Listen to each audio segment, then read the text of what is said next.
cari durian langsung jatuh dari pohonnya. Nah, ini kita lagi jalan menuju pohon durian. Nah, jaraknya dari rumah itu lumayan jauh lah, 1,5 jam jalan kaki. Dan itu pun jalan santai. Nah, ini kita lagi semangatnya jalan nih. Nah, sambil lihat pemandangan. Nah, ini kita jalannya lewat kebunnya orang-orang ya. Soalnya memang di dalam perjalanan menuju pohon durian itu memang banyak kebun-kebunnya orang gitu. Ya asik sih. Ini saya sambil lari-lari nih saking semangatnya. Karena udah lama banget kan gak makan durian. Jadi sekarang udah musimnya. Ya kita langsung aja ke pohonnya. Nah, ini saya gantian pegang kameranya sama adek. Tanya, dah capek gantian lah gitu. Ya sambil cerita-cerita, kalau jalan-jalan sambil cerita itu ketawa-ketawa itu gak berasa jauh sih sebenarnya. Nah, ini kita udah sampai di pohonnya durian. Nah, kita langsung dapat dong, soalnya kan punya kita sendiri. Jadi langsung dapat, soalnya gimana ya.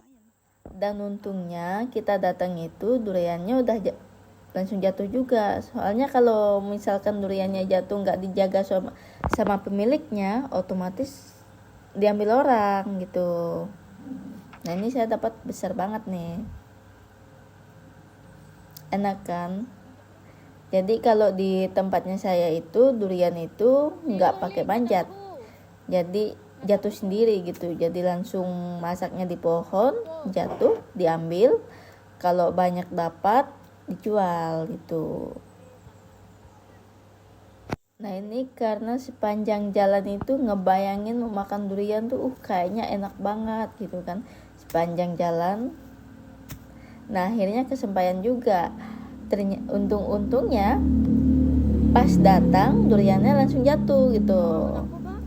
Ya mungkin yang pas aku sama adik-adikku belum datang di pokoknya durian tadi itu ada yang jatuh, cuman kan pasti udah diambil orang, apalagi kan orang ramai. Kalau di tempat-tempat durian, musim-musim durian ini orang pasti ramai nyari durian itu.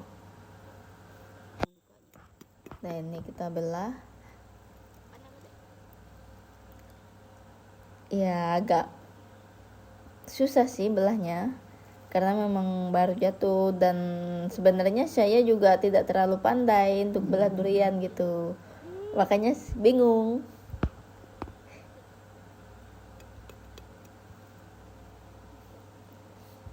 Ini saya benar-benar bingung nih. Nah, akhirnya langsung aja dibelah. Itu namanya apa ya, belah nggak karuan gitu, belah apa ya namanya, asal belah.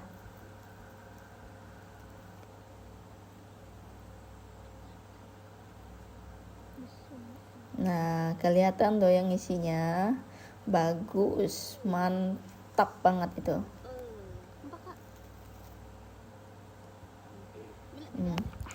Dan ini tuh apa namanya, bijinya tuh benar-benar dikit banget. Kelihatan dong.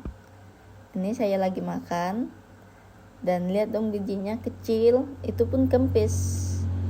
Bijinya itu benar-benar kecil dan rasanya juga benar-benar enak, gurih, manis. Kan biasanya tuh ada tuh durian yang rasanya agak-agak pedas itu ya, apalagi kalau dimakan itu pedasnya sampai ke hidung tuh ada.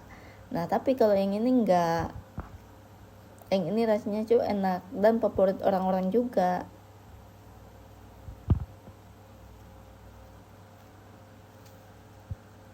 Ini benar usaha banget nih belahnya.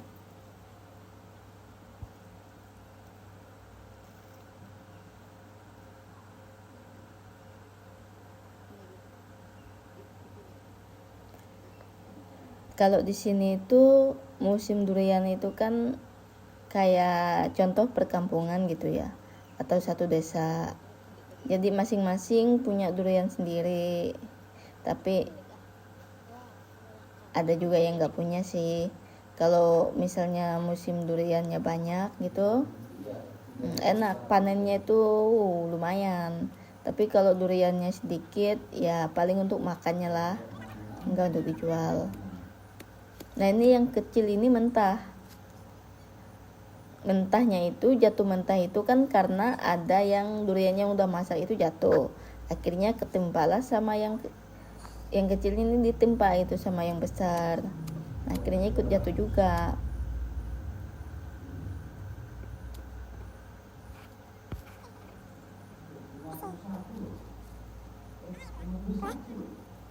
Nih adik-adikku nih sampai berebut nih makannya.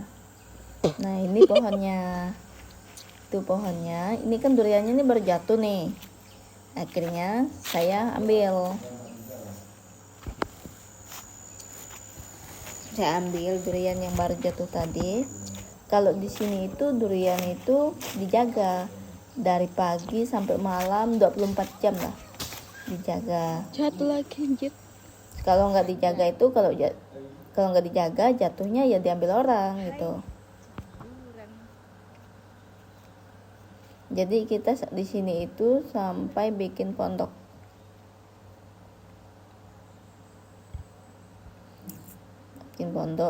Bikin pondok, pokoknya ya peralatan kayak bawa makanan gitu. Soalnya nggak mungkin juga kan kalau kita jaga durian nggak makan gitu, bisa-bisa kelaparan. Nah ini tuh ceritanya saya nih sambil jualan nih ceritanya, kan lumayan kan cari uang jajan gitu. Nah jadi ada orang yang beli jajan. Soalnya biasanya banyak anak-anak kecil juga di sini. Kalau nyari-nyari durian kayak gini. Dan kebetulan pondoknya saya ini jadi tempat perkumpulannya anak-anak. Ya tambah asik dong. Allah. Iya, terpencil biar. Asik. Bye. Untuk atot. Kenapa? Kop.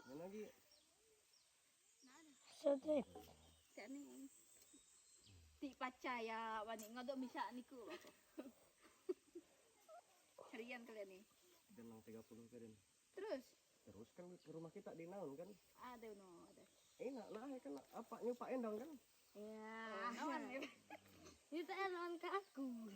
soalnya paknya kan sering kanaun Iya, sering tambahin.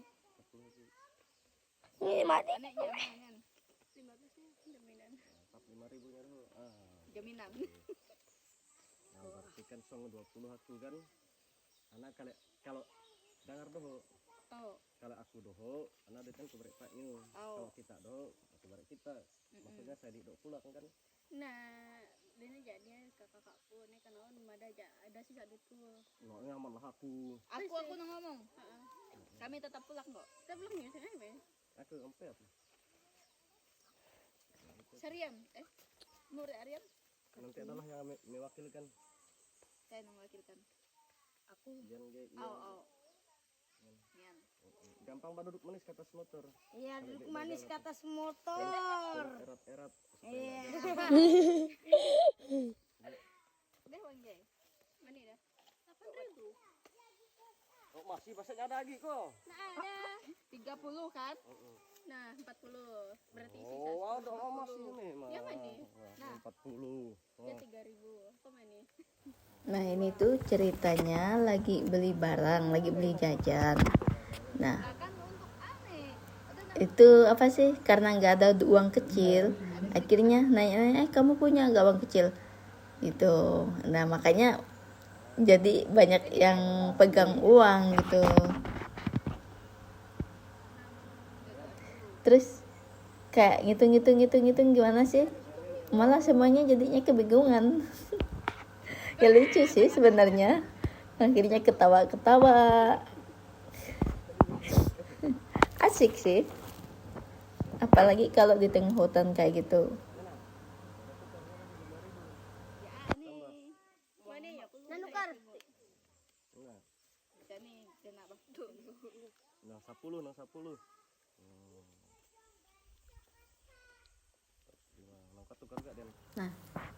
Yang kadang-kadang aku bingungkan itu ya teman-teman, kenapa setiap durian itu rasanya berbeda? Ada yang tahu nggak sih masalahnya tuh apa, karena apa gitu? Soalnya contoh ya kayak di tempatnya aku gitu ya, itu misalkan ada 20 pohon durian, itu tidak ada yang sama rasanya, beda-beda. Bahkan untuk dari bulu pun beda. Jadi misalnya ketika ada orang yang jual durian nih, kalau durian udah disatukan itu kan otomatis banyak ya. Nah itu misalnya nih, aku punya pohon durian nih, adalah yang jual, ada yang ngambil duriannya aku, terus dijual sama orang lain, tapi udah dicampur juga sama pemiliknya atau punya siapapun itu. Setidaknya saya tuh tahu gitu, oh ini kayaknya duriannya saya deh gitu kan, kayaknya nih kelihatan nih dari bulunya seperti ini gitu. Bahkan orang lain pun tahu gitu loh kalau itu misalnya bukan duriannya. Apalagi kalau orang lain itu sering ngambil duriannya kita, pasti paham, sering lihat juga. Kira-kira di tempatnya teman-teman kayak gitu juga nggak ya? Bisa dihafal atau ketahuan kalau durian itu milik sendiri, milik pribadi.